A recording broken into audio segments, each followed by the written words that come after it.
Bueno, les comento a los que dos cuestiones de la competencia para después poder empezar con la clase de hoy.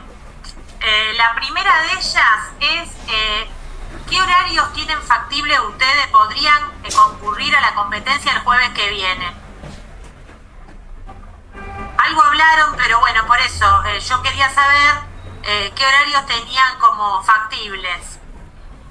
La profe nos había dicho aproximadamente a las 3 de la tarde. Está bien, pero ustedes podían. Porque Sí. el otro grupo, estamos tratando de conciliar los dos grupos. El otro grupo decía a las 5 o 6. Ustedes a esa hora no pueden. Yo no. Yo particularmente, pero bueno. Y pregunto, ¿a las 3 sí pueden? Yo sí, por O sea, eso. yo me puedo acomodar en cualquiera de los dos horarios. Lo que sí no llego es a las 2. Eso es imposible. No, pero por eso. Eventualmente lo haríamos. Después me puedo acomodar a las 5 o 6 o a las 3. O sea, ya después de las 2 sí, pero no para empezar a las 2. No, las dos no. Bueno, y todos los demás, me gustaría que me respondan porque es muy complejo, chicos, organizar. Y después uno dice que sí, otro que no. Les pido, por favor, si pueden decirme si pueden a las 3. Perdón, Paula, de mi grupo, que éramos Cecilia, no sé si está Diego ahora. Sí, estoy. Y podíamos los cuatro, a las 3 podíamos. A las 3 de la tarde sí, sí puedo, profe. Está bien. ¿Alguno que no pueda a las 3? Yo puedo en los dos horarios también. Esperen que voy a buscar el celular.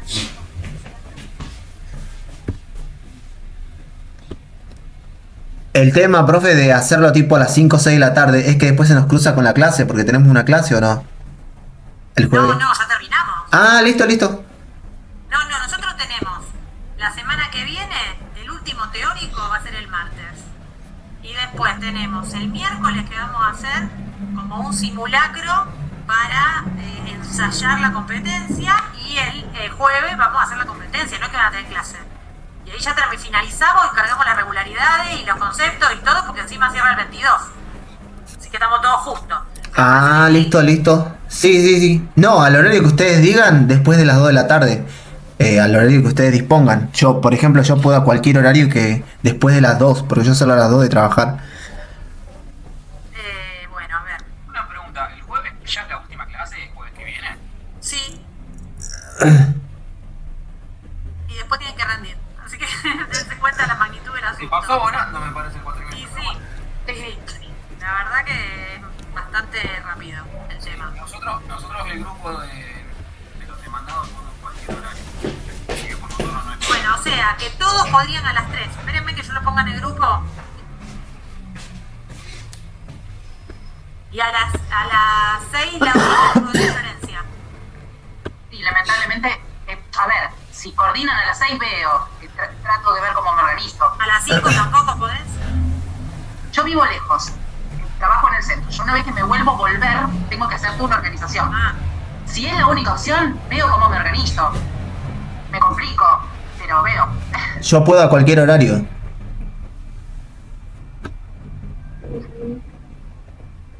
¿Sí o sí tenemos que estar todos los integrantes Sí. del grupo? O... sí, a ver, chicos. Por más que después haya voceros, tienen que estar, porque la idea es esa, porque no hay que va un representante, listo, ya está. Aparte después vamos a hablar también de otras cosas. Claro, no, yo pregunto porque yo ayer falté, como no estuve en la clase, no estuve en tanto de lo que dijeron ayer, pero ya me lo explicaron. Igualmente, Entonces, sí. la profe Florencia dijo que esté toda la clase, los que estén en la competencia o no, o sea, toda la clase. ¿De qué clase están hablando? De ambas comisiones, o sea, por ejemplo, independientemente, todos los alumnos, digamos. No son los que participan. Obvio que sí, porque es una actividad de la cátedra. Bueno, entonces, ahí lo pasé, mañana les confirmaremos qué día queda, porque también tenía problemas lo de la otra comisión que cursan penal 1, o sea, bueno, nosotros nos adaptamos, dejamos la vida, pero no importa. Eso por un lado. Por otro lado, el grupo de jueces, o del tribunal, pueden juntarse, porque nosotros necesitamos hacer una reunión con la doctora Julieta Tavares, yo, con el grupo de jueces, más el grupo de jueces de ella, porque tenemos que congeniar. Pueden mañana, que después de la clase a las 8:30 hagamos una reunión corta, no va a ser tan larga, pero para ponernos de acuerdo y ustedes puedan puedan mejorar el trabajo y congeniar con el otro grupo durante el tiempo que les queda, porque si lo pasamos para la semana que viene va a ser peor. Por mí, por supuesto, no vamos a hacer una reunión presencial. ¿Pueden o no pueden? Profe, yo no llego porque trabajo en un local indumentaria que trabajamos hasta las 9, en pleno centro, de San Nicolás, no de Rosario. ¿Mañana no tienen clase? Sí, bueno, pero justo mañana yo no me iba a unir porque me pidieron que vaya. Yo soy refuerzo, entonces generalmente voy viernes, sábado. ¿Y los demás pueden? Si pueden alguno de mis compañeros, genial, si no, bueno, pido el día en el trabajo yo puedo. Lo que pasa es que tenía una materia que nos van a dar una sobre derechos humanos, derecho internacional con la fiscal. Entonces creo que era de 7 y 4 en adelante, entonces si terminaremos antes. Yo mañana iba a faltar a la clase. Pero bueno, nadie va a venir a clase mañana. Bueno, no hay problema, yo me pido el día en el trabajo y decís que... No, mirá, Agustina, pará, porque tampoco que te echen del trabajo, por favor. La verdad, no quiero estar. Hoy, esta mañana pude estar ahí en la... Sí, no te estoy cuestionando, estoy preguntando, porque es algo extra, sí. Lo que pasa es que tenemos que congeniar. Nosotros, que yo ya no puedo meter más nada en mi agenda, es una cosa, un puzzle. Y después, por eso lo digo a la noche. ¿Lunes no podés? Es que ¿sabes cuál es el problema? Que ustedes tienen que tener tiempo para mejorar eso, que no es una sentencia bien hecha, porque no pueden tener una sentencia 3 hojas. Entonces queremos ver cómo, claro, y que se arreglen los otros grupos, no sé cómo. De ahí viene todo, entonces No, lo que viene todo, que todo es un desastre. Perdónenme, en general todos los grupos hicieron una cosa muy básica. No somos jueces todavía, profe, tenemos que aprender. No, perdone, pero lo digo a los actores, a los demandados y a los jueces, lo digo a todos. Sí. No le pusieron lo que le tenían que poner. Entonces ahora van a tener que mejorarlo para la competencia, porque si no van a pasar por pelón. Entonces, por eso es que tenemos que hacer la reunión, ¿no? Porque a mí me sobra el tiempo. Entonces, si no pueden, pero no importa, buscamos otra opción. Nadie más del grupo, ¿quién más está en el grupo? Estaba Agustina. Al mediodía nadie se puede conectar, yo no sé si al mediodía puede. Tipo 12, tipo 1. O no pueden los chicos, las chicas. No, estoy mirando, porque tengo una pericia en usar la reunión. A lo mejor podría ser a las 2. Yo lo tiro y después le tengo que preguntar, pero ellos tienen clase, los otros tienen clase. No, es mucha vuelta, no nos hagamos tanto problema. Yo me pido que en el trabajo por mañana, no importa. Pero a ver, ¿quién habla para? Porque me Agustina. Gracias, Agustina. Sí, pero prefiero, yo sinceramente prefiero priorizar esto. ¿Quién más está en el grupo? ¿Me pueden decir? Porque no tengo por mí, no, Carolina. ¿Poco ves? Carolina. Claro, y después creo que había otra chica más, me parece. Morena, no sé, Martínez, me parece. Ahí está Morena, pero no sé, no. Sí. Morena también, sí. Morena. Que no sé. Habla, Morena. No habla. Porque si dos se pueden conectar, nosotros habíamos pensado a las 8:30 porque para que no pierdan la clase de mañana, porque van a dar fideicomiso mañana, encima. O sea, no van a dar fideicomiso, lo van a tener que estudiar solo, todos los que van a faltar mañana. Por eso les digo que no es una pavada de clase, pero bueno. Qué lindo. Qué superposición de cosas. Se superponen muchas cosas, ese es el tema. Bueno, después les escribo porque vamos para toda la clase tratando, o sea, ya pasó 15 minutos y no nos pusimos de acuerdo. Avancemos con la clase que tenemos que dar hoy, que es representación, poder y mandato. Que es una clase que debería darse en 3 y la tenemos que dar en un 3/4. ¿Qué va a hacer? Bueno, la representación supone una cooperación en la gestión. ¿Cómo podríamos conceptualizarlo? Una persona, que sería el representante, ejecuta un negocio jurídico en nombre de otro, que es el representado. Y es así que se considera directamente celebrado por el representado. ¿Entienden esto? Ya sabemos cómo es la representación. Una persona ejecuta un negocio jurídico por otra, en nombre de otra, que es el representado, y se considera directamente celebrado por este, y los derechos y obligaciones recaen sobre el representado. Eso es la figura de la representación. Vamos a ver, si bien son, podríamos decir todas prima hermana, representación, mandato y poder, vamos a ver la diferencia, y que a veces se dan conjuntamente y otras veces no. Entonces tenemos que saber bien a qué refiere cada una de ellas. representado dijiste. Obvio, sí. Ok. ¿Qué requisitos tiene la representación? En primer lugar, el representante que actúa en nombre de otro, es decir, que hace que ese tercero se le impongan los actos que realizó el mismo. En segundo lugar tenemos el representante que hace saber que actúa en nombre del representado. Esto lo decimos porque hay supuestos en donde esa representación puede resultar oculta. Pero en la representación dice que actúa en nombre del representado y lo identifica. En caso de duda, el artículo 366, que después vamos a leer, establece que se entiende que el acto es realizado en nombre propio. Si hay duda de si existe representación o no, ¿entienden? Sí.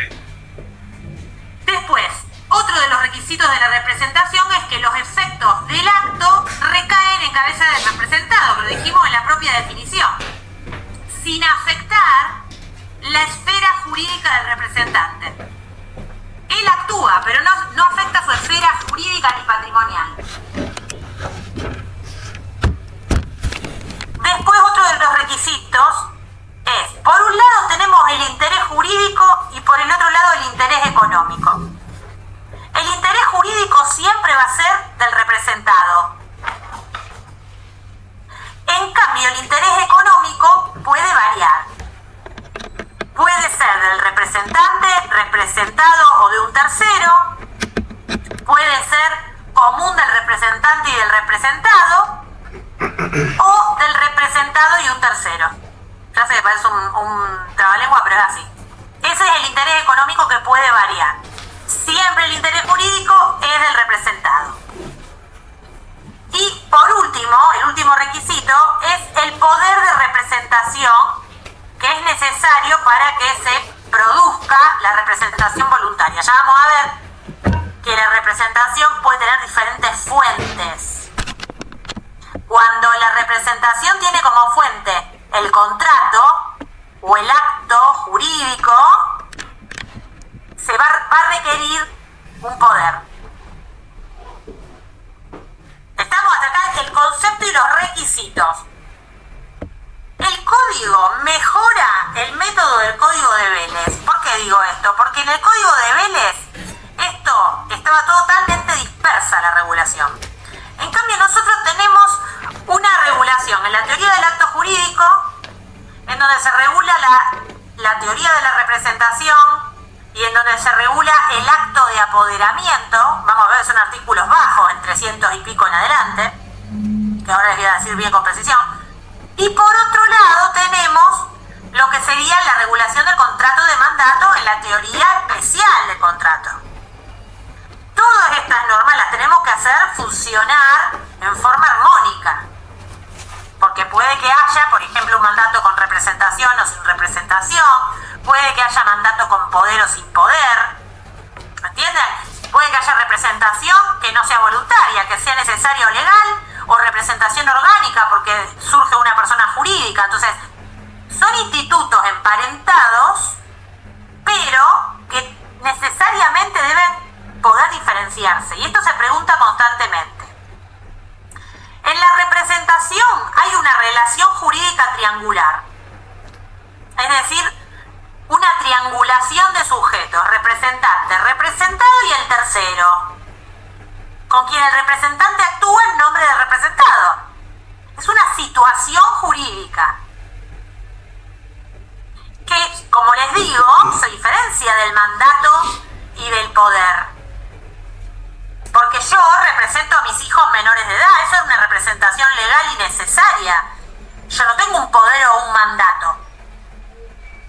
O también yo represento la asociación de la cual soy presidenta. ¿Por qué? Porque surge del órgano que yo soy el presidente y que soy el representante legal de esa persona jurídica. Entonces, fíjense que no hay ni mandato ni poder. Y sin embargo hay representación. Esa es la primera figura. La segunda figura es el mandato. El mandato es un contrato en donde hay mandante y mandatario, ya vamos a analizarlo, o sea, hay un acto jurídico bilateral, en el cual puede haber poder o no. Y por último, el poder o acto de apoderamiento es un acto jurídico unilateral recepticio. Puede haber poder sin mandato y puede haber poder con mandato. Si a mí me tiran por abajo de la puerta del estudio un poder, existe el acto de apoderamiento que me otorgan para realizar determinadas cosas, no requiere mi aceptación y hay otorgamiento de poder y no hay mandato. O puede que yo haya acordado con el cliente que voy a realizar determinadas gestiones y para ello me firmo un poder. Por más que yo no haya firmado un contrato de mandato, hay un mandato y me tira por debajo de la puerta del estudio el poder para que yo se lo pueda exhibir a terceros y lo pueda representar. ¿Entienden las tres figuras? Pero puede que tenga un mandato que me digan, representame en esto, verbalmente no hay un poder y tiene que ser escrito el poder, y sin embargo yo puedo invocar las facultades que me otorgó mi mandante. Después veremos la cuestión de la prueba o de la ratificación, bueno, otros institutos, pero el mandato existe, aunque no tenga poder. Entonces, así es como funciona el enroque de una y otra figura, que en algunos casos pueden coincidir y en otros no, pero no deben confundirlas. ¿Cuál es la fuente de la representación? Dijimos, la legal, forzosa o necesaria, que está regulada en los artículos 358 y siguientes, particularmente el 358 párrafo segundo. Después tenemos la convencional, que es el capítulo 2 justamente de la teoría del contrato en la parte especial. Espérenme que quería leer el 358, la representación. Los actos jurídicos requeridos pueden ser celebrados por medio de representantes, excepto en los casos en que la ley exija que sean otorgados por el titular del derecho. La representación es voluntaria cuando resulta de un acto jurídico, es legal cuando resulta de una regla de derecho y es orgánica cuando resulta del estatuto de una persona jurídica. Entonces, la orgánica también surge de este 358 párrafo segundo, que es el caso, por ejemplo, del presidente de la asociación, o del presidente de la sociedad anónima, o del gerente de la SRL, por decirle algún ejemplo. Los efectos de la representación surgen del 359, en donde el representado es legitimado, activo y pasivo. ¿Esto qué significa? Que es sobre quien recaen los derechos y las obligaciones. Fíjense el 359. Los actos celebrados por el representante en nombre del representado y en los límites de las facultades conferidas por la ley o por el acto de apoderamiento producen efecto directamente para el representado. También es este efecto directo que se denomina y que surge de 366, que mencionamos antes.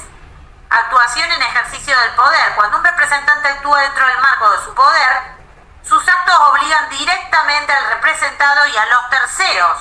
El representante no queda obligado para con los terceros, excepto que haya garantizado de algún modo el negocio. Si la voluntad de obrar en nombre de otro no aparece claramente, se entiende que ha procedido en nombre propio, que es la regla que dijimos al inicio, de que en caso de duda se entiende que no hay representación y que se está actuando en nombre propio.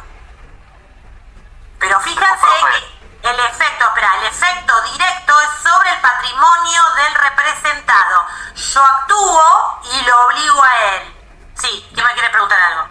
Yo le consultaba que cuando habla de que se actúa en nombre propio, en caso de duda, ¿está hablando del representante o del representado? No, del representante. El que actúa siempre es el representante.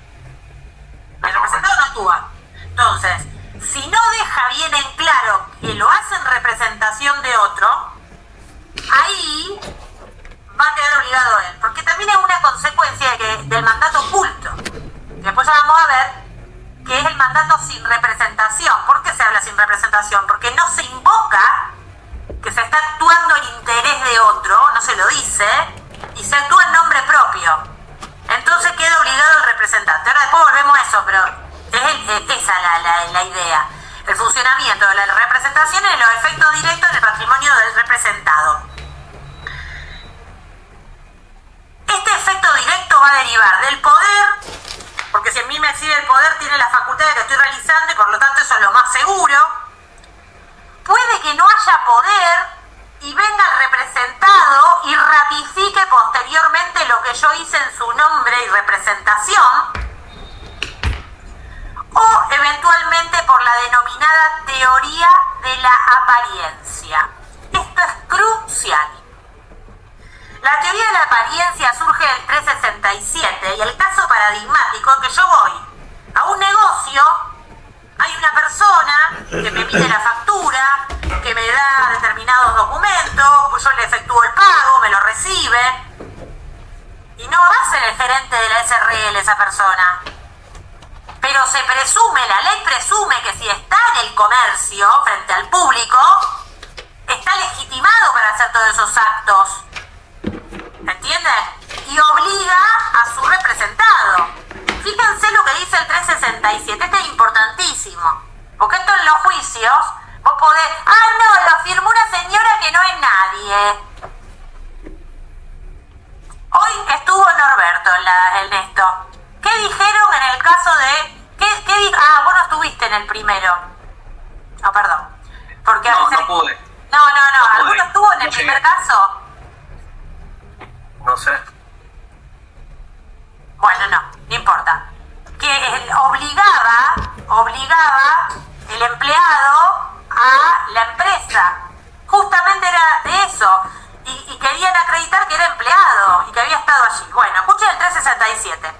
Cuando alguien ha obrado de manera de inducir a un tercero a celebrar un acto jurídico, dejándolo creer razonablemente que negocia con su representante, sin que haya representación expresa, se entiende que le ha otorgado tácitamente poder suficiente. A tal efecto, se presume que, miren qué importante lo que voy a leer, quien de manera notoria tiene, este es el primer supuesto, quien de manera notoria tiene la administración de un establecimiento abierto al público, es apoderado para todos los actos propios de la gestión ordinaria de este. No significa que puede vender el local, pero sí la gestión ordinaria. Recibir pagos, entregar productos, etc. B.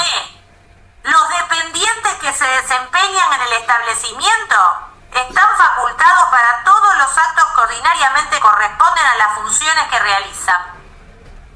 Y C, pues si no, pero te firmó el remito, que no es nadie, no. Usted está cumpliendo esa función y se entiende que está facultado. Y C, los dependientes encargados de entregar mercadería fuera del establecimiento están facultados a percibir su precio otorgando el pertinente recibo. Usted le entregó a Juan de los Palotes, sí, pero usted me entregó mercadería y yo le tengo que pagar al que mandó. ¿Qué soy yo quién es? La ley presume que tiene representación. ¿Fundado en qué? En la apariencia. Esto es fundamental porque la vida no es tan sencilla como la creemos. Vengo con el poder. No, eso es muy ideal. Nunca ocurre. Siempre cosas estrambóticas, la gente no tiene papeles. Entonces, bueno, hay que construir y la ley, fíjense cómo habilita. Porque la apariencia está basada en la buena fe y confianza. Claro. Bueno, esto me quería detener porque es algo de mucha práctica.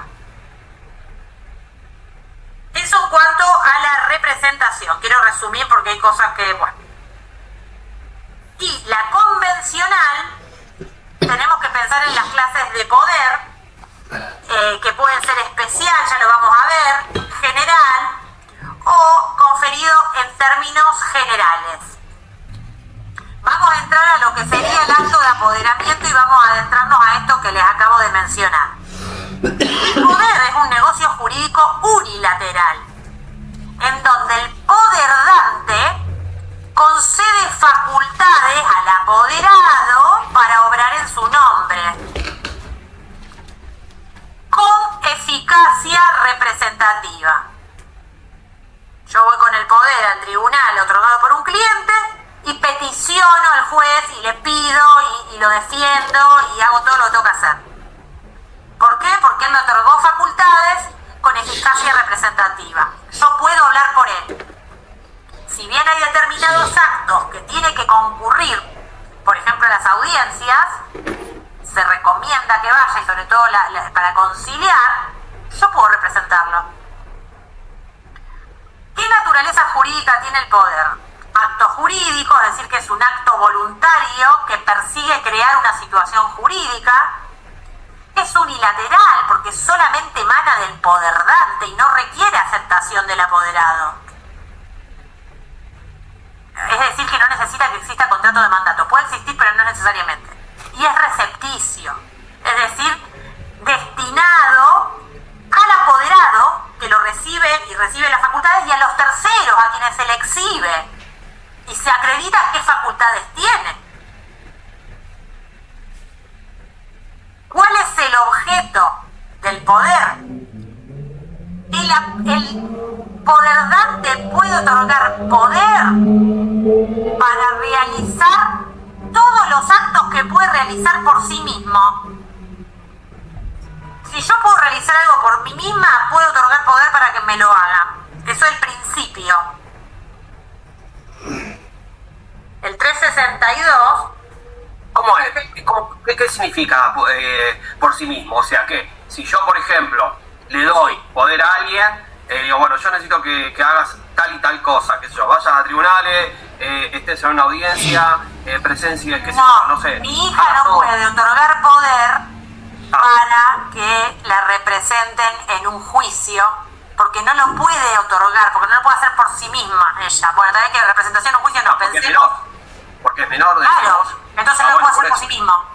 Claro, ahí tiene que hacer a través de sus representantes. Sí, entonces, todos los actos que puede realizar por sí mismo va a poder otorgar poder. Pero si ella misma no lo puede hacer, no puede otorgar más de lo que podía hacer. Entiendo. Nadie puede otorgar un derecho más extenso, esto es un principio de derecho. Nadie puede otorgar un derecho más extenso del que posee. Que el que posee, exactamente. Si ahora me acuerdo que alguna vez se había dicho eso. Bueno, sí. Esto es una aplicación lisa y llana. Sí, tal cual. La forma. Ahora les quería leer esto de los caracteres. La representación voluntaria comprende solo los actos que el representado puede otorgar por sí mismo. Los límites de la representación, su extinción y las instrucciones que el representado dio a su representante son oponibles a terceros, si estos han tomado conocimiento de tales circunstancias o debieron conocerlas obrando con cuidado y previsión. ¿En qué artículo está? En el 362. Ok. Que se llama representación voluntaria, es el título general y estos son los caracteres. El 363 prevé para el acto de apoderamiento el paralelismo de las formas. Es decir, que se va a requerir la forma del acto que se pretende realizar. Si yo te voy a otorgar un poder para que vos vendas mi casa, no te lo puedo hacer por un instrumento privado, te lo tengo que hacer por un instrumento público.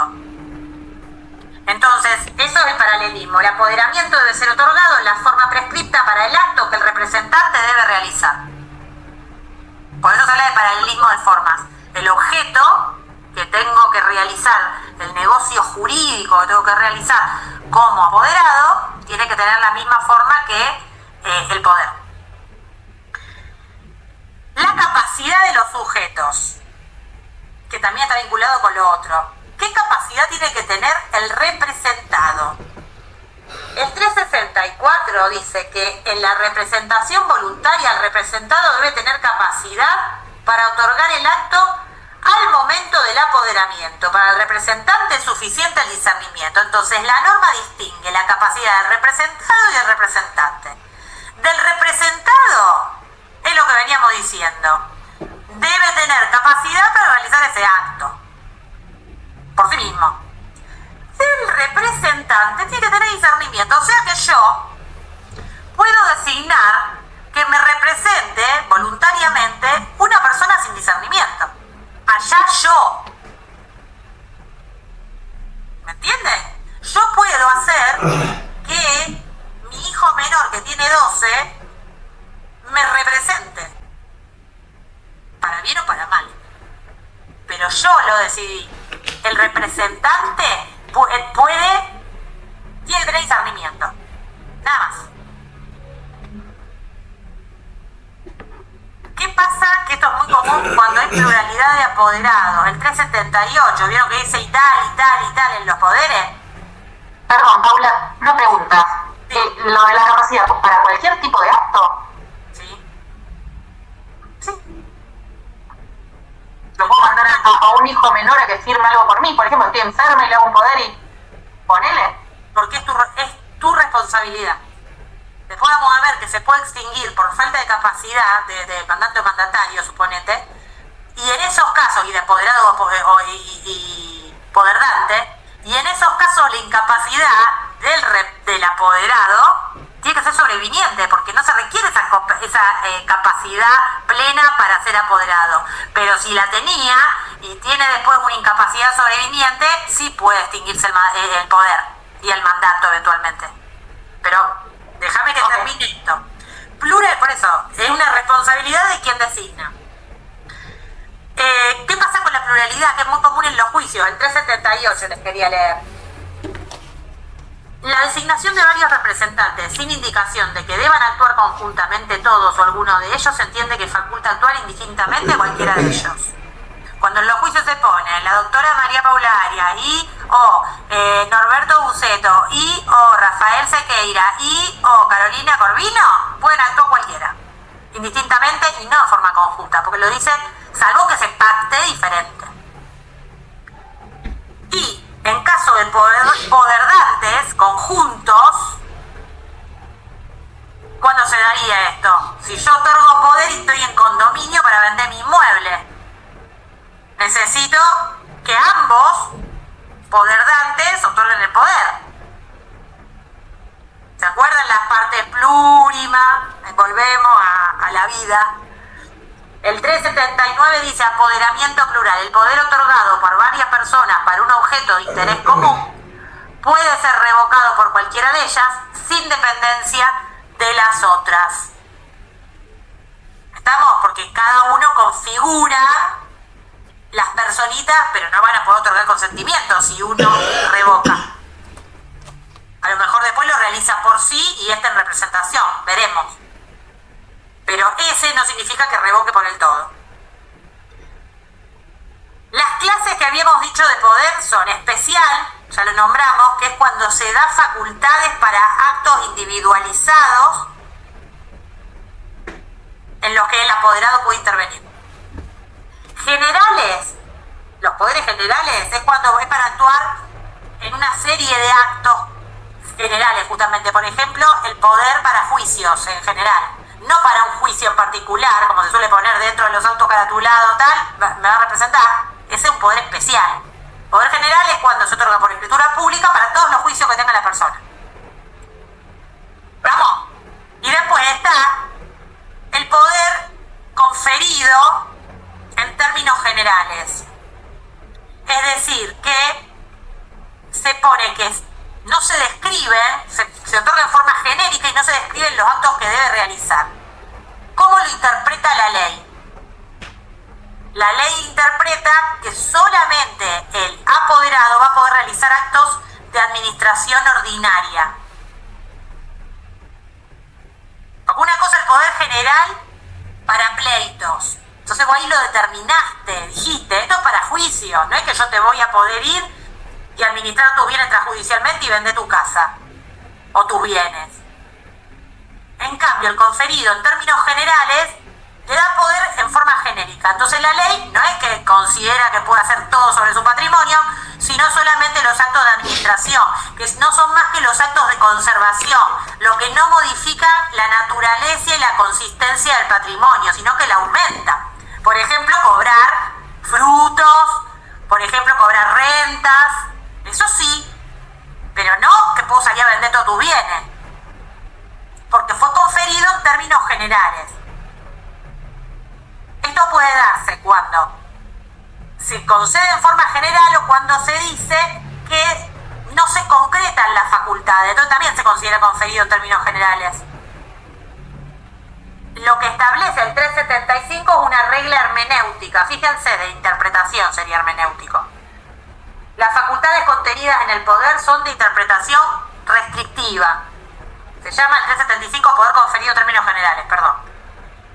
Las facultades contenidas en el poder son de interpretación restrictiva. ¿Por qué? Porque en principio se entiende que cada uno realiza a nombre propio sus actos.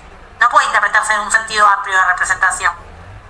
El poder conferido en términos generales solo incluye los actos propios de administración ordinaria y los necesarios para su ejecución. Y después hay una nómina de supuestos en donde se requiere una facultad expresa, que los vamos a leer porque son importantes. Entre ellos están para los actos de disposición, que implican obviamente impacto en el patrimonio, y para los de índole personal de trascendencia. ¿Qué dice el 375? ¿Para qué se requieren facultades expresas? Para peticionar el divorcio, la nulidad de matrimonio, la modificación, disolución o liquidación del régimen patrimonial del matrimonio. B. Otorgar el asentimiento conyugal si el acto lo requiere, en caso en el que deben identificarse los bienes a que se refiere. Porque termina siendo un acto de disposición si forma parte del bien de la comunidad de bienes, el asentimiento conyugal. C. Reconocer hijos, caso en el que debe individualizarse la persona que se debe reconocer. No, usted puede reconocer hijos en forma genérica, no. Reconozca a Juan Pérez. Este es fundamental, el de aceptar herencias. Si son abogados tienen que poner eso en el poder, porque si no, no pueden aceptar la herencia. E. Constituir, modificar, transferir o extinguir derechos reales sobre inmuebles u otros bienes registrables. Fíjense, eso es un acto de disposición. F. Crear obligaciones por una declaración unilateral de voluntad. G. Reconocer o novar obligaciones anteriores al otorgamiento del poder. H. Hacer pagos que no sean ordinarios de administración, pagos importantes. I. Renunciar, transar, someter a juicio arbitral derechos u obligaciones sin perjuicio de las reglas aplicables en materia de concursos y quiebras. F. Formar uniones transitorias de empresas, agrupamientos de colaboración empresaria, sociedades, asociaciones o fundaciones. K. Dar o tomar en locación inmuebles por más de 3 años o cobrar alquileres anticipados por más de 1 año. Fíjense, un cobro grande. O se va a entender que es un acto de disposición, dar en locación un inmueble más de 3 años, y por eso se requieren facultades expresas. L. Realizar donaciones u otras liberalidades, excepto pequeñas gratificaciones habituales, como implica un empobrecimiento del patrimonio, requiere facultades expresas. Y M. Dar fianzas. Fianzas dieron ayer. La gravedad de otorgar una fianza, que no hay límite. Yo siempre digo que es un contrato masculino.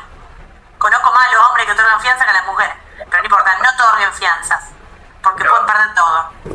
Dar fianzas, comprometer servicios personales, recibir cosas en depósito si no se trata del necesario, y dar o tomar dinero en préstamo, excepto cuando estos actos correspondan al objeto para el que se otorgó un poder en términos generales.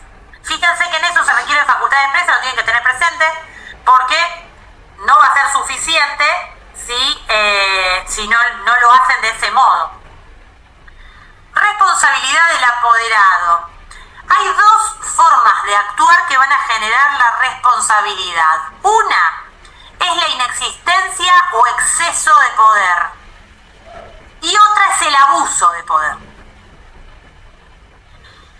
La inexistencia o exceso del poder está regulada la responsabilidad en el 376. ¿Qué pasa? En el poder hay facultades conferidas y por lo tanto esas facultades constituyen límites. Si hay poder. Y si yo excedo esas facultades, voy a ser responsable. Acá hay una cuestión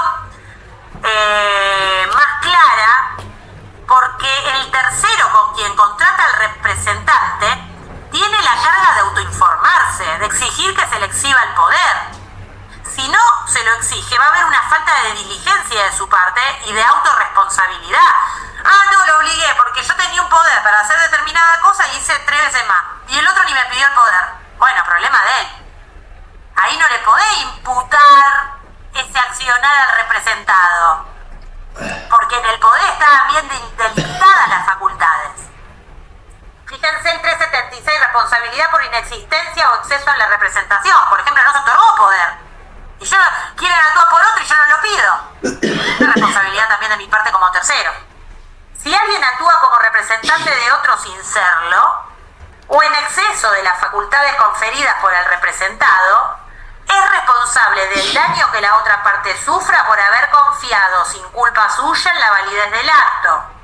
Si hace saber al tercero la falta o deficiencia de su poder, está exento de responsabilidad.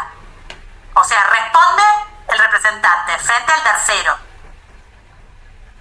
En el abuso de poder es mucho más complicado, porque se actúa dentro de las facultades o los límites del apoderamiento, pero se los desnaturaliza y se actúa en contra de la finalidad perseguida por el poderdante, la buena fe y las buenas costumbres. Entonces ahí no tiene por qué saber el tercero que se está actuando en abuso de poder. En ese caso, el representado va a obligar al el representante va a obligar al representado, pero después va a tener que responder frente a él. ¿Entienden esto? Funciona distinto la responsabilidad. En el abuso de poder, como el tercero no puede saber porque pide que se le exhiba el poder y está dentro de las facultades, no tiene forma. Entonces ese obliga al representado. Pero después, cuando tenga que rendir cuenta el representante representado, le va a bajar la caña. Porque va a decir, no, vos actuaste en abuso de poder. ¿Eso de dónde surge? Ejemplo, tiene que comprar una casa de tales características. Y compra una otra este. Cada vendedor ve que tiene la facultad de comprar la casa. Pero no 10 casas, una era. Y compró 10. ¿Entienden? Replica la facultad que se otorgó para una, la finalidad perseguida, la buena fe, etc. ¿Entienden? La diferencia, en cambio, en el otro va por fuera de las facultades. Entonces es mucho más fácil que el tercero lo conozca. Y si no, todo con falta de diligencia. Y ahí ¿a quién recae la responsabilidad? ¿En qué caso? En el caso último que dijiste. En el caso del abuso, va a obligar al representado, pero después ¿Lo obliga? Lo va a obligar frente al tercero, por supuesto. Queda obligado frente al tercero. Sin haber tomado la decisión él de haber hecho esa compra. A ver, lo va a obligar porque está dentro de los límites del poder y no actúa en exceso de facultades. Entonces, en aras de la seguridad jurídica, tiene que obligarlo, porque el tercero no es adivino. Si no, se caen todas las operaciones. Ahora, frente a su representante y representado, va a haber una responsabilidad contractual.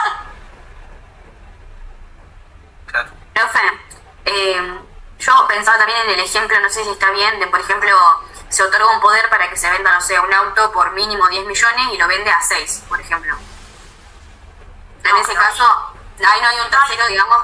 Claro, no hay un tercero, pero entre ellos, digamos, el representado va a tener que responder, el representante va a tener que responder también, ¿o no? Porque está dentro de lo que dice el poder, pero lo hace mal. Digamos. No está dentro de lo que dice el poder, porque el poder dice mínimo.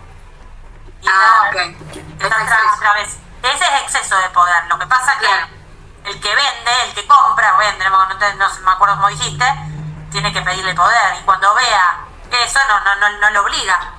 Claro, no, sí, aparte, ahora que lo digo en voz alta, me doy cuenta de que entran en el 375 cuando dice que es una facultad expresa, que se necesita sí o sí. Aparte. Claro, bien. Sí, pero ponele, tiene la facultad expresa, pero ¿entienden la diferencia entre uno y otro? En uno actúa fuera, en exceso, con inexistencia. Si yo invoco que actúo en nombre de otro y en representación de otro, tengo que decirle, bueno, sirve el poder. Porque si no, yo no estoy cumpliendo la carga de autoinformarme y ver qué facultades tiene esa persona, si realmente es representante. El exceso sería actuó por sobre sus capacidades, pero no estaban identificadas. El tercero no tenía manera de saberlo. Claro, pero ¿por qué? Porque le mandó comprar una y compró 10. Con las características, la zona, por el precio, pero lo replicó. Ajá. Entonces, ¿cómo sabe el tercero que yo compré otras 9? Claro. Y estos casos, tanto de exceso como de abuso, pueden ser ratificados. En el caso, por ejemplo, de inexistencia o exceso de poder, puede ser ratificado por el representado, en forma expresa o tácita. Por ejemplo, lo convalida con comportamientos que son compatibles con admitirlo. Fíjense, la ratificación resulta de cualquier manifestación expresa o de cualquier acto o comportamiento concluyente que necesariamente importa una aprobación de lo que haya hecho el que invoca la representación. Si no tenía poder y actuó con inexistencia de poder y después va el representado o poderdante y dice yo ratifico lo que hizo, ya está. Vamos al mandato, no sé ni qué hora es, pero esto, Dios. Van a ser las 8 por ahí, Sí. menos 5, pasada. Bueno, vamos a avanzar todo lo más que podamos, lo más importante. La definición legal de mandato está en el artículo 1319. Fíjense que dice en la primera parte: hay contrato de mandato cuando una parte se obliga a realizar uno o más actos jurídicos en interés de otra. Hay dos elementos fundamentales. El primero, la realización de uno o más actos jurídicos. La diferencia con el contrato de obra o el contrato de servicios es que lo que se encomienda en los otros casos es la realización de actos materiales. Y acá se encomienda la realización de actos jurídicos. El objeto mediato del contrato de mandato es la realización de actos o negocios jurídicos. ¿Estamos? Después, requiere que una parte, el mandatario, actúe en interés de otra, en interés. Después vemos que vamos a ver que en un caso, cuando es con representación, va a ser también en nombre de otra parte, y en otros casos de mandato oculto, ese no va a decir que lo hace en nombre de otro, va a variar. Ahora después vemos las clases de mandato. Pero lo importante acá es que la realización de este negocio jurídico es en interés de otra parte. Es decir, que se escinde lo que es el titular de la gestión. O sea, quien realiza la gestión no es el titular del derecho. Las reglas del mandato en el nuevo código se unificaron. Nosotros antes teníamos en el Código Civil el contrato de mandato civil, que era esencialmente gratuito, y en el Código de Comercio el contrato de mandato comercial, que era esencialmente oneroso. Como en varios contratos se unificó en las reglas de mandato y se, podríamos decir, comercializó más. Por lo tanto se presume la onerosidad, como también pasó con el mutuo, con el depósito, etc. ¿Qué caracteres tiene este contrato? Tenemos las clasificaciones desde el punto de vista económico y social y desde el punto de vista técnico-jurídico. Desde el punto de vista económico y social es un contrato de colaboración gestoria y de confianza. Tiene por finalidad la colaboración en la gestión. Esa es la finalidad económica jurídica de este contrato. Desde el punto de vista técnico-jurídico es un contrato consensual, nominado, pues está regulado, puede ser oneroso o gratuito, pero en principio se presume oneroso. Fíjense que el 1322 dice que el mandato se presume oneroso a falta de acuerdo sobre la retribución. La remuneración es la que establece las disposiciones legales o reglamentarias aplicables o el uso. A falta de ambos debe ser determinada por el juez. Es bilateral o unilateral dependiendo que sea oneroso o gratuito, y es no formal, porque puede realizarse en forma expresa o tácita. Es decir, nosotros no tenemos que celebrar el contrato de mandato por escrito, no es necesario. Me pueden otorgar un mandato verbal y es válido. Puede tener una cuestión de prueba, pero es válido. Y más si yo lo invoco y después me lo ratifican. Fíjense en 1319, segunda parte, el que tenía el concepto legal, lo que... Profe, y si en el caso, perdón que te interrumpa, si en el caso, por ejemplo, el titular del derecho, viene el que tiene el mandato verbal, viene el titular y le dice, no, yo no te dije tal cosa que hicieras, y vos lo hiciste, ¿cómo se lee frente a terceros? Es una cuestión de prueba, porque si yo no tengo poder, el tercero no está obligado a creerme. Claro, o sea que el tercero no se abstiene directamente de todo esto. No, puede creer mi contratar y allá él, y puede que funcione todo bien y yo haya invocado de buena fe y el otro reconozca mi gestión, o Claro. puede que no y que después la Y no, niegue y me quede yo obligado. Sí. Por eso es importante que haya poder para determinados actos. Está. Yo por eso no soy partidaria de que el abogado mande carta documento con el cliente. Es una práctica muy común de los abogados, invocando la facultad conferida por el mandante, y no tienen poder. Es complicado, porque si después te niegan, vos te quedás ahí tecleando. Entonces yo te preparo la cartita de documento y anda a mandarla. Bueno, Ok. entonces les quiero decir esto. El mandato puede ser conferido y aceptado expresa o tácitamente. Si una persona sabe que alguien está haciendo algo en su interés y no lo impide, pudiendo hacerlo, se entiende que ha conferido tácitamente mandato. La ejecución del mandato implica una su aceptación aún sin mediar declaración expresa sobre ella. Ojo con eso. Porque si a mí me otorgan un poder, me lo tiran por debajo de la puerta del estudio y yo realizo algún acto de ejecución, listo, se entiende que lo acepté.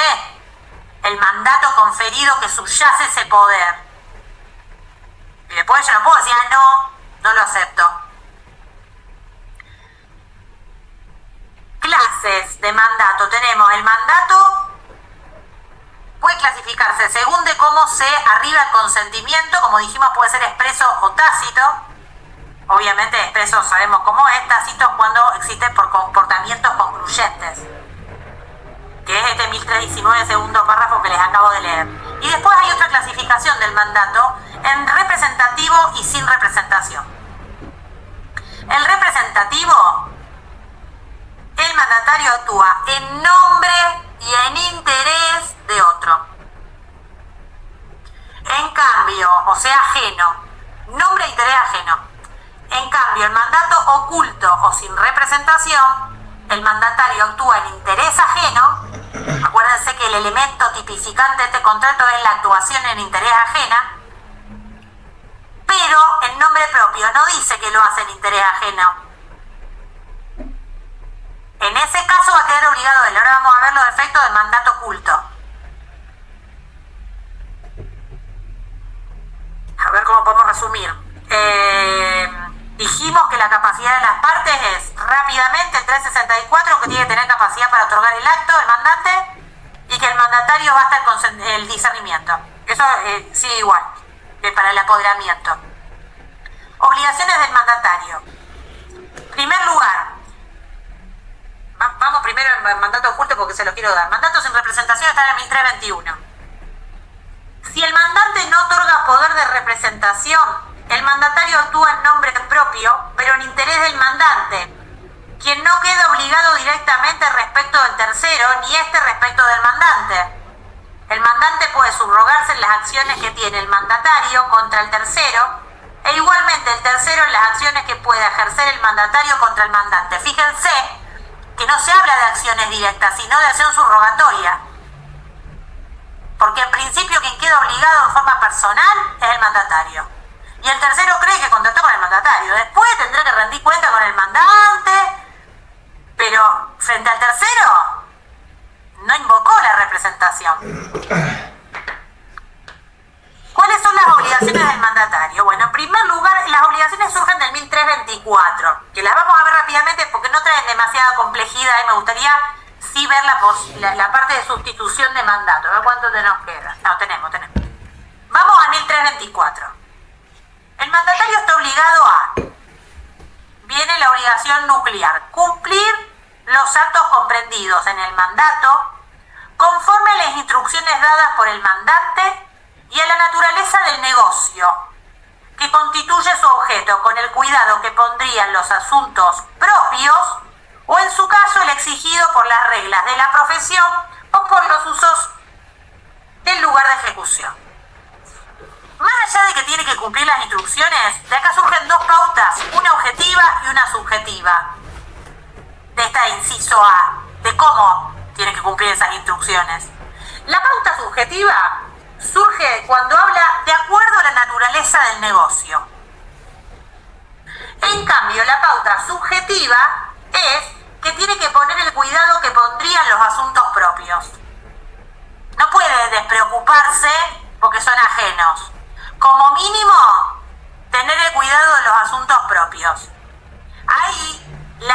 establece lineamientos de conducta del mandatario, de cómo debe ejecutar ese negocio jurídico y cómo deben interpretarse las instrucciones. Después, otra de las obligaciones están dadas por la obligación de informar. Acá tiene un rango importantísimo la obligación de informar. Surge del inciso del 1324 del B, del C, del E, del I y del H. Todo esos incisos engloban la obligación legal de informar. Es una información intensificada que hace a la columna vertebral del contrato. Yo como mandatario tengo que informar constantemente, y esta obligación de informar tiene diversas manifestaciones que las vamos a ver rápidamente.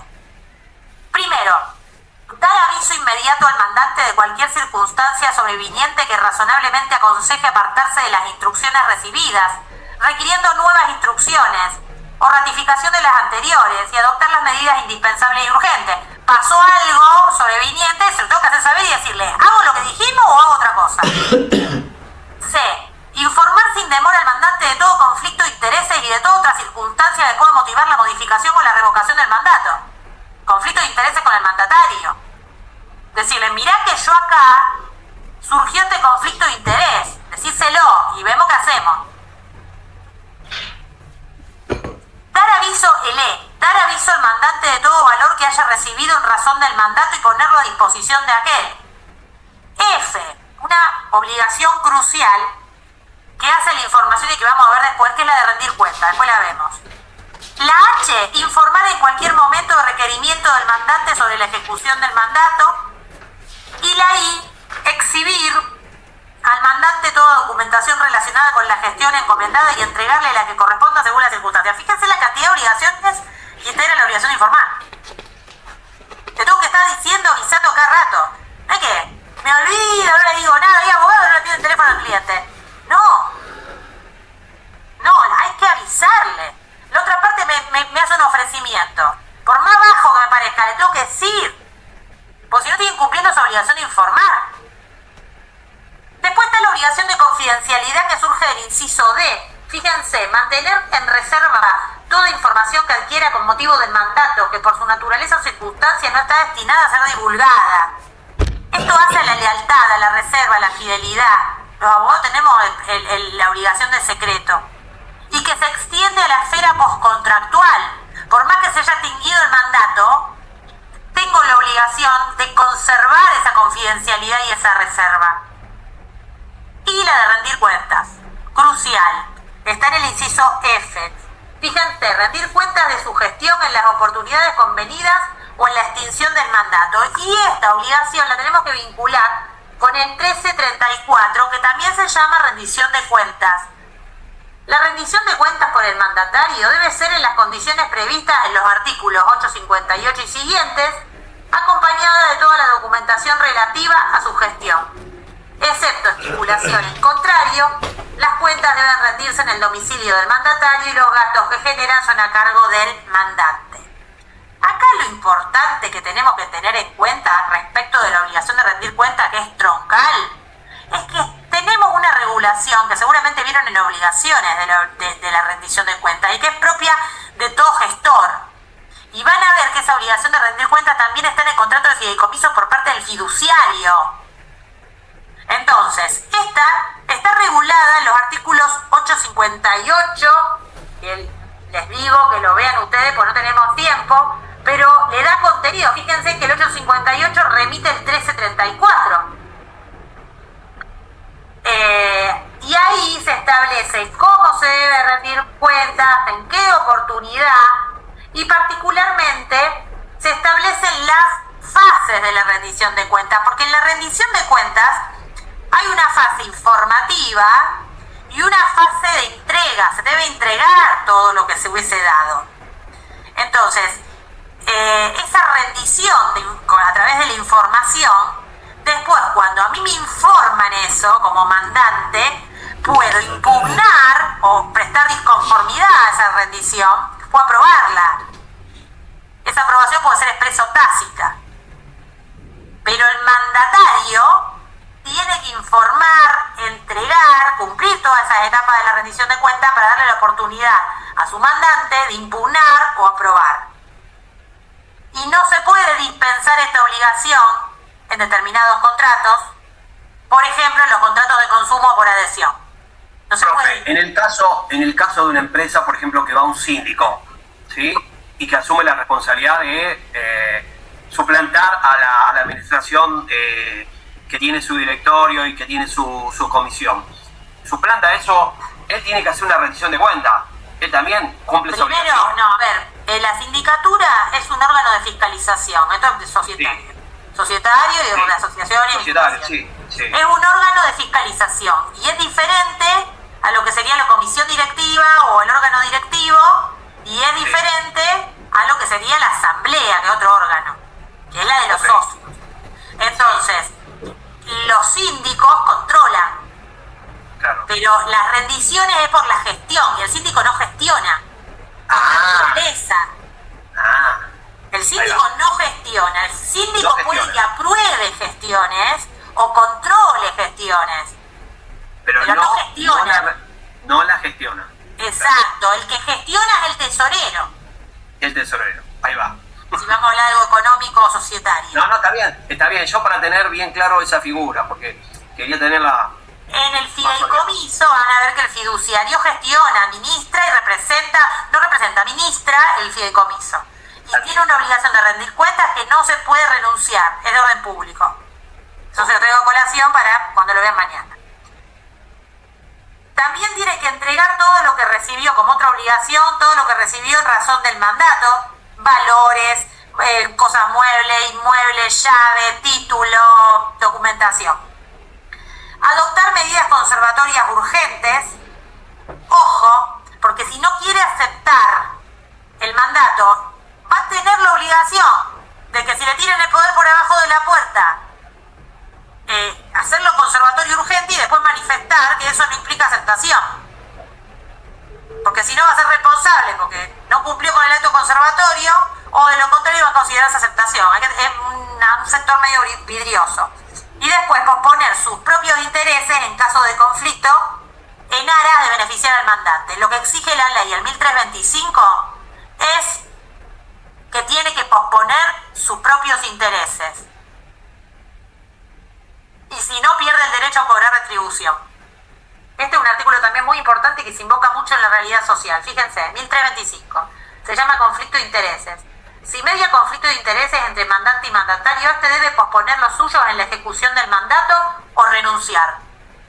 La obtención en el desempeño del cargo de un beneficio no autorizado por el mandante hace perder al mandatario su derecho a la retribución. Hay muchos casos en los planes de ahorro de autos que subyace un mandato irrevocable a favor de la administradora.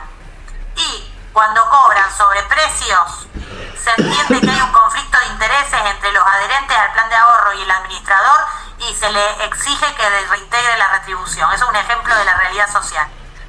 Muy rápido se los doy porque no se puede, pero fíjense, y pierden el derecho a la retribución, que es el cobro de los gastos administrativos, derecho de adjudicación, derecho de suscripción. Son casos paradigmáticos en donde, fíjense, como en este contrato, que es un contrato de ahorro previo, subyace un contrato de mandato previsto expresamente en el contrato, se aplican las normas. Muy rápido.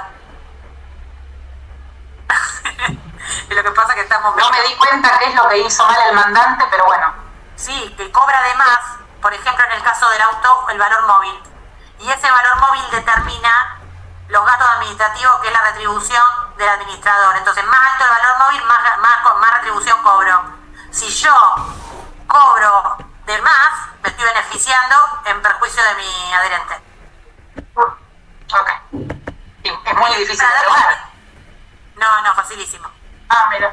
No, facilísimo, hay que saber probar, pero claro, es otra facultad que ya lo hemos hablado, que los abogados tienen que aprender a entender cómo funciona el mundo, más allá de saber derecho, que también hay que saber, para poder probar. Porque si no sabes cómo funciona el mundo, no sabes cómo probar los hechos. Bueno, y obligaciones del mandante. Vamos rápidamente. Pagar la retribución, dijimos que se presume oneroso. El 1328. El 1328 regula las obligaciones del mandante. Fíjense. Vamos a leerlas rápidamente.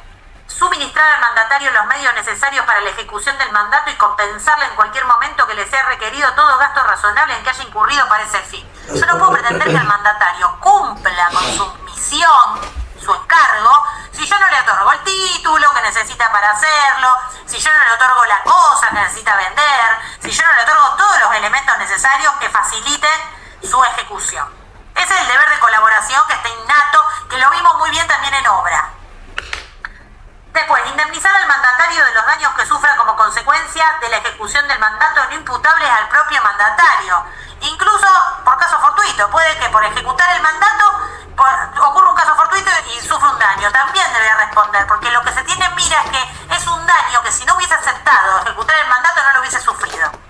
Lo único que lo puede eximir al mandante es que sea la culpa de la víctima, o sea, la culpa del propio mandatario. Luego, liberar al mandatario de las obligaciones asumidas con terceros, proveyéndole de los medios necesarios para ello. Si hicieron un mandato sin representación o mandato oculto, acuérdense que quedaba obligado el mandatario. El mandante tiene la obligación de liberarlo frente a los terceros por la ejecución de ese mandato.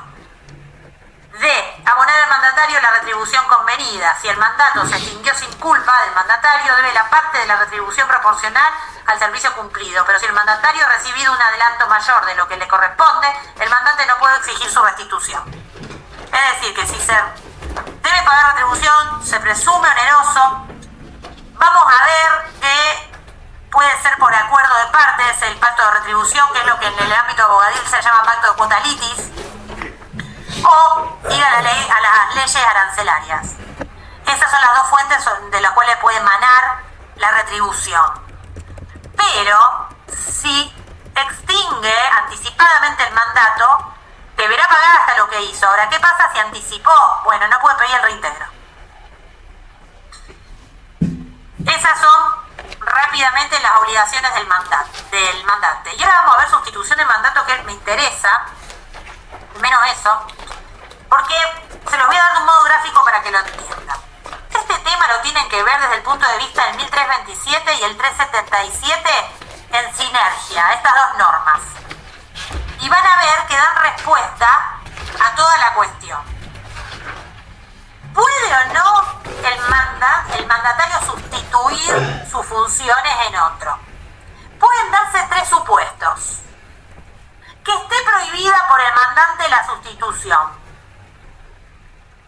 Segundo supuesto, que el mandante no prohíbe ni autoriza la sustitución o la autoriza en forma genérica sin indicar quién puede ser el sustituto. Y la tercera opción es que autoriza e indica el sustituto. El primer supuesto que prohíbe... ¿Podés repetirla, Paula? Primer supuesto, el mandante prohíbe la sustitución. Lo tiene que cumplir ese mandatario o nadie más. Segundo supuesto, el mandante no prohíbe ni autoriza la sustitución o la autoriza sin indicar quién puede ser el sustituto. Ahora vamos a ver los efectos de cada uno. Y la tercera es que el mandante autoriza la sustitución e indica quién puede ser el sustituto. En el primer caso de prohibición es un pacto válido que debe ser respetado, y si no se respeta existe nulidad relativa, solamente va a ser susceptible de confirmación. No puede sustituir si está prohibido. ¿No es práctico? No es práctico, pero si está prohibido no lo puede hacer. Ese es sencillo. Mandato, el tercer supuesto, porque pongamos el del medio que es más complejo, podemos decir. El mandante que autoriza y que indica quién debe serlo. En ese caso, el mandatario no responde de la actuación del sustituto, porque se produce una cesión de posición contractual en los términos del 1636. ¿Se acuerdan que dimos cesión de posición contractual? Ni se acuerdan del tema. Sí, lo dieron conmigo, así que si no me escuchan, el problema de ustedes. Ese supuesto, perfecto, no responde si el sustituto es un inútil, se joroba el mandante porque él dijo quién debía sustituirlo. Entonces no responde por la actuación del sustituto. Y le cede la posición contractual de mandatario. Y no tiene más nada que ver. Y el del medio, que es el mandante que ni autoriza ni prohíbe o autoriza de forma genérica y no dice a quién, en ese caso la regla es que el mandatario va a poder sustituir. Como regla va a poder, pero va a responder por su elección y por la actuación del sustituto. Entonces, en este caso va a haber un submandato o subcontrato o contrato derivado, en donde, acuérdense, hay un triángulo, hay un artículo que es 1069 que lo regula, no vamos a volver ahí, que otorga acciones directas del mandante contra el submandatario y del submandatario contra el mandante, pasando por arriba del mandatario. Pero lo que tienen que tener en cuenta que la sustitución debe ser necesaria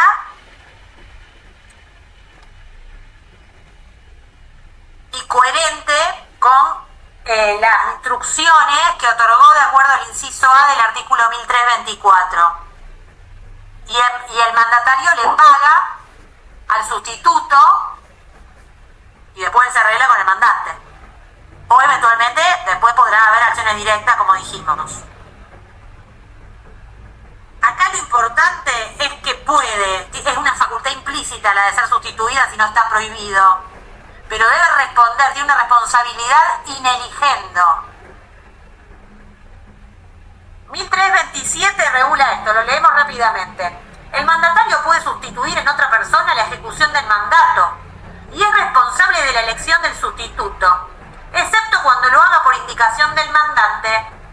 En caso de sustitución, el mandante tiene la acción directa contra el sustituto prevista en el 736 y concordante, pero no está obligado a pagarle retribución si la sustitución no era necesaria.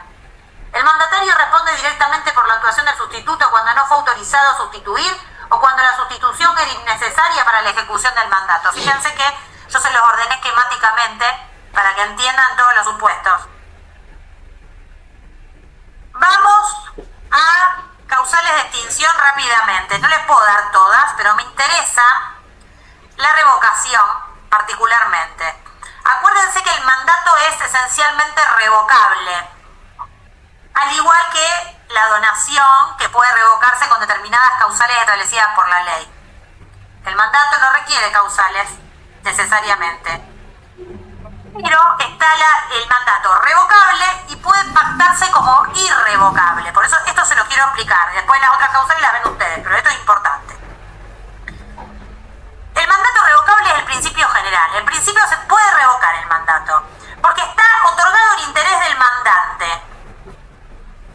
Entonces, la revocación es una vicisitud extintiva, unilateral. Se va a aplicar la norma de 1078. Acuérdense cómo se extinguían los contratos, la revocación, la rescisión unilateral, la resolución. Se va a aplicar eso. Va a tener efectos hacia el futuro. No va a tener efectos retroactivos la revocación. Y puede ser expresa, tácita y siempre de carácter recepticio. También es un acto jurídico unilateral. Acuérdense, carácter de recepticio. El procedimiento va a ser el del 1078, que ya lo vimos. El 1331 establece supuestos de revocación. Fíjense, la revocación sin justa causa del mandato otorgado por tiempo o asunto determinado obliga al mandante a indemnizar los daños causados.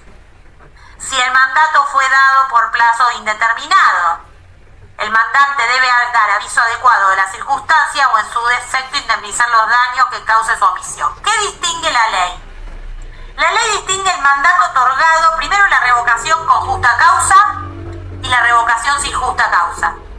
Con justa causa lo puedo hacer en cualquier momento, sin limitación. Sin justa causa hay que hacer una distinción nuevamente.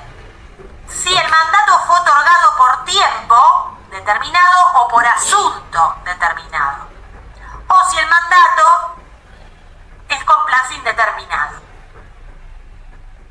En el primer caso, el mandante debe indemnizar si revoca sin causa y fue otorgado por tiempo o por una finalidad determinada. En cambio, en el segundo caso, para no tener que indemnizar, debe dar un aviso adecuado, razonable, avisarle. Si no, de lo contrario, deberá indemnizar. ¿Qué pasa con el mandato irrevocable? Se utiliza mucho cuando se quiere garantizar el cumplimiento de una prestación que no se puede cumplir en ese momento. Muchas veces se otorga mandato irrevocable para escriturar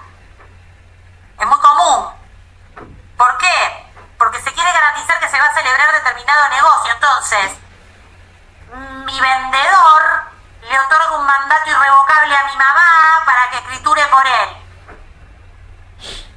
Cosa de que yo, como mi mamá tiene el mandato, no voy a tener el problema de que este no me lo haga. Y trasunta la muerte del mandante. Entonces, para que funcione el mandato irrevocable debe cumplirse algunos recaudos. La especialidad debe referirse a actos especialmente determinados, no puede ser general. La especialidad. Segundo, plazo cierto, expreso o tácito, pero determinado. No puede ser una cosa abierta. Tercero, interés legítimo, por ejemplo, para asegurar la celebración de un determinado negocio. Y cuarto, pacto expreso. Es un elemento accidental del contrato. Si no está pactado, va a ser revocable. Los recaudos surgen, y esto se los remito a la lectura, del 1330, que está en el título del mandato, y el 380, inciso C, que está en el título del acto de apoderamiento. ¿Estamos hasta acá? Renuncia, véanlo ustedes. Y si me interesa darles en 3 minutos muerte del mandante y mandatario, porque está vinculado con esta irrevocabilidad en algunos supuestos. Porque cuando muere el mandante y se otorgó un mandato irrevocable, no se extingue. Y esa es una de las cosas que se pretende evitar, el riesgo de la muerte. Cuando yo todavía no puedo escriturar, por ejemplo. Digo lo de la escritura porque es el caso paradigmático. Entonces, en caso de muerte de mandante o mandatario, la regla es la extinción del mandato. Porque el mandato es intuito persona y es una relación de confianza. Por excepción, existe lo que se denomina ultraactividad del mandato. ¿Esto qué significa? Que va a tener algunas cositas que van a superar la muerte, podríamos decir, conservatorias. Si muere el mandatario, ejemplo, murió el abogado, ¿qué obligaciones tienen los herederos? Dar aviso al mandante y realizar medidas de interés. De lo contrario, va a ser responsable el heredero y deberá indemnizar. Un problema. ¿Cómo puede saber el heredero ese mandato? Sí, pero es imposible. Si no ponés, si vos sos dirigente, tenés que poner otro abogado. Si estás solo en el mundo, que eso es más raro que ocurra, porque generalmente se trabaja con varios abogados, pero bueno, si ocurre así, tenés por otro abogado que haga toda una auditoría de los casos y ver cómo remontar eso, hasta sacárselo encima, podemos decir. ¿Qué pasa por muerte de mandante? Es decir, que muere mi cliente, que a mí me ha pasado, se extingue el poder. ¿Yo no hago más nada? No, sí hago. Tengo obligación de realizar actos conservatorios. Si me notifican una sentencia y yo tengo que apelar, y mi cliente se murió, tengo que apelar. Ese es un supuesto de ultraactividad del mandato. Son actos de conservación en el juicio. Y después hay otro instituto que se llama la subsistencia del mandato post-mortem. Yo le estoy dando como el ABC rápido, pero para que no se le confundan porque todos son importantes. Pregunto, si fallece la persona que a mí me designó y vos decís que más que nada el abogado tiene que apelar y demás, pero tiene que aparecer un heredero, alguien, Sí. digamos, porque si no... El heredero te tiene que decir, se murió, primero te tenés que enterar, porque a lo mejor no te enterás y seguís. Bueno, eso está bien, porque vos te enteraste. Ahora, cuando te enterás, tenés que denunciarlo en el expediente, decir que ocurre esto y realizar los actos urgentes, pero no podés realizar actos que no son urgentes porque se te extinguió el poder y ahí tenés que ver si te otorgan nuevo poder los herederos o no. Ah, bien. Y lo proseguís o no. A lo mejor poner otro abogado. Claro. Esa decisión Digo abogado, pero puede ser cualquier mandatario con otra finalidad. El caso de subsistencia del mandato post-mortem es el caso paradigmático del mandato irrevocable. ¿Por qué? Porque en este caso, que no debe confundirse con el mandato post-mortem prohibido, que es que empieza a ejecutarse a partir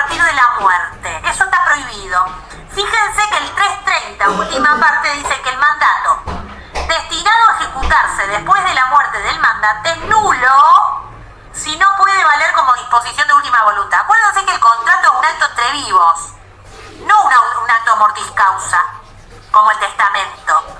Entonces, no puede establecerse que comienzan los efectos de mandato a partir de la muerte. Diferente es aquel mandato que se empezó a ejecutar y se sigue ejecutando después de la muerte. Esa es subsistencia del mandato que ya se empezó a ejecutar y ese es válido.